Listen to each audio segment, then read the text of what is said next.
बोलो श्याम बोलो, राधा स्वामी नाम बोलो, जब भी जुबान खोलो राधा स्वामी नाम बोलो, सुबह बोलो शाम बोलो। करने का कोई तरीका थोड़ा है, भक्ति तो विश्वास की और श्रद्धा की है।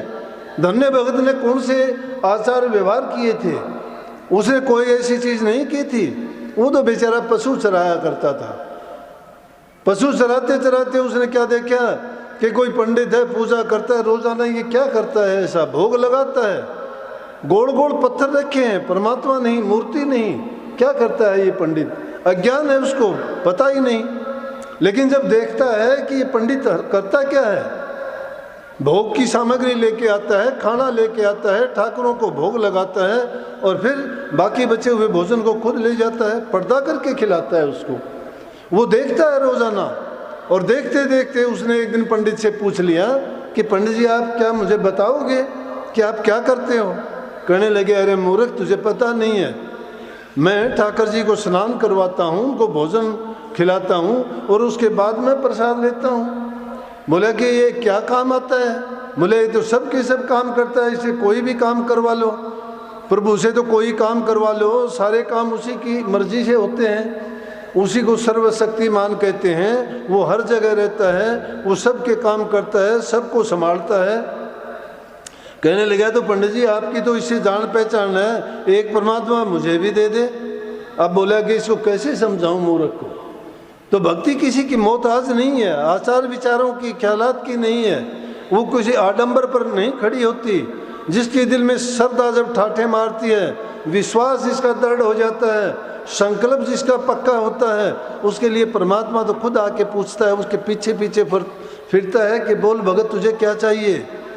लेकिन उसकी परीक्षाएं होती हैं, रास्ते में आने वाली जो उसकी परीक्षा होती है उनको पार करना बड़ा कठिन होता है। ये दुनियादारी का खेल है। इसीलिए स्वामी जी महाराज ने कहा ना कि मोटे बंधन जगत के गुरु भक्ति से काट। गुरु भक्ति के रास्ते पर जब चलोगे, जब मोटे बंधनों से छूटोगे, नहीं तो एक दिन भी सत्संग में आओगे, लोग उसी दिन ताने देने शुरू कर देंगे कि ये भी राधा स्वामी हो गया, ये भी गुरुओं के पास जाने लग गया, ये भी भगत हो गया। और हम क्या करते हैं, शर्म के मारे उस रास्ते को छोड़ देते हैं। जो बुरे काम करते हैं, शराब के ठेके पे रोजाना जाते हो, रोजाना तुम लड़ाई झगड़ा रोजाना करते हो, बुरी जगह में रोजाना बैठते हो, वहां तुम्हें कोई नहीं कहता। उन बुरी चीजों को देख के कभी भी आप ये घबराते शर्माते नहीं कि मैं क्या करता हूँ। सत्संग किसी को बुरी बात थोड़ी, सत्संग तो इंसान के जीवन को बना देता है। जो सच्चे दिल से सत्संग से जुड़ जाता है, उसका हर प्रकार से जीवन ऐसा बन जाता है कि वो किसी चीज़ का मोहताज रहता ही नहीं है। क्योंकि टाइम पर अपने काम करता है, समय रहते हुए अपना जो प्रभु की भक्ति में लगाता है और उसको फुर्सत मिलती है तो उसमें अच्छे काम करता है जिनका परिणाम उसको हमेशा अच्छा मिला करता है। तो धन्य भगत को ऐसे करते करते जब ज़्यादा उस पंडित के पीछे पड़ा तो उसने कह दिया भाई तेरे को मैं ये तो दे दूँगा, लेकिन मुझे गाय चाहिए इसके बदले में। जो अच्छी से अच्छी दूध देने वाली गाय थी, पंडित ने ले ली, धोखे से ले ली।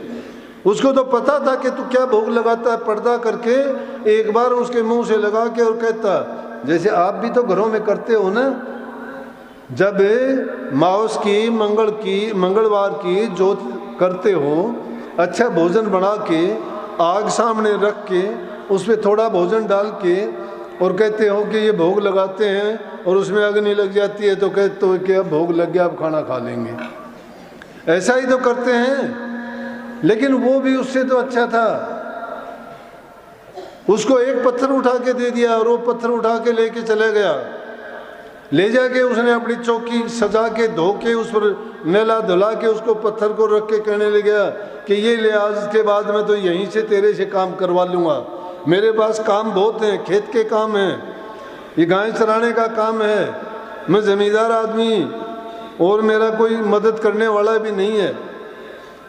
उसके साथ बातें करने लग गया और खाना बना के जैसा था कहता है कि खाओ इसको खाओ। खाता क्या है उसको पता ही नहीं था। बोला कि पंडित के पास तू रोजाना खाता था, वहां तो इतनी देर कभी नहीं करता था। बोला कि समझ गया मैं कि वो पर्दा करता था, ये ले मैं भी पर्दा कर दूंगा। ले पर्दा करने से अब तो कहा ये बातें करता है, वो कितना भोलापन है उसकी बातों में, लेकिन उसमें देखो कि श्रद्धा भी कितनी है। उसने उसकी कही हुई बात को पक्का मान लिया। अरे हम तो, जो गुरु हमें सत्य वचन कहता है वो पाखंड की बात को भी सत्य बनाता है। जब तुम किसी झूठी बात को भी अपने मन में पक्की मान के करोगे तो वो तुम्हारे लिए सच बन जाएगी। अब लोग कहते हैं कि सच्चे गुरु नहीं मिलते। सच्चे गुरु क्यों नहीं मिलते? सच्चे का ख्याल आया तो इसका मतलब झूठे का ख्याल तुम्हें आया कहाँ से? सच्चा है तो झूठे का ख्याल आया। या तो झूठे की भी बात त्याग दो, अगर झूठे हैं संसार में तो कोई सच्चा भी है, और जब सच्चा है इसीलिए झूठ का ख्याल आता है। तो आदमी अपने ख्यालात से सब कुछ बना लेता है, और वही धन्ना भगत ऐसा हुआ कि सारे काम उसी से करवाने शुरू कर दिए। जब सारे काम होते हैं, पंडित कहने लगे, पंडित जी से कहता है कि पंडित जी आपने मेरे ठाठ कर दिए, कैसा दिया? परमात्मा रोज बात करता हूँ, सारे मेरे काम करता है। बोले अरे क्यों झूठ बोलता है? बोला झूठ पंडित जी आप भी ये कहते हो, और तो कोई कह दे तो मान लूँ। बोला कि मुझे दिखाएगा? बोला तुझे दिखाऊंगा, आ जाना। लेकिन भोले भक्त जो होते हैं उनके दिलों में वास करता है। इसीलिए बात सच्चाई के लिए कही गई, सब धन्ना नहीं हो सकते, लेकिन हम अपने विचारों को शुद्ध तो कर सकते हैं। श्रद्धा का फल मिलता है, अपनी श्रद्धा को तो दृढ़ कर सकते हैं। श्रद्धा के बिना भक्ति नहीं होती।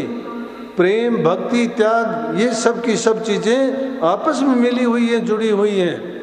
जब तक हमारे दिल में खुद की सच्चाई नहीं है तो हम दूसरे की बात पर क्या यकीन करेंगे? हम दूसरे की बात को झूठा क्यों मानते? खुद झूठे हैं। अगर हम दूसरे की बात को सच्चा कब मानेंगे? जब हमारे दिल में सच्चाई होगी। जिस प्रकार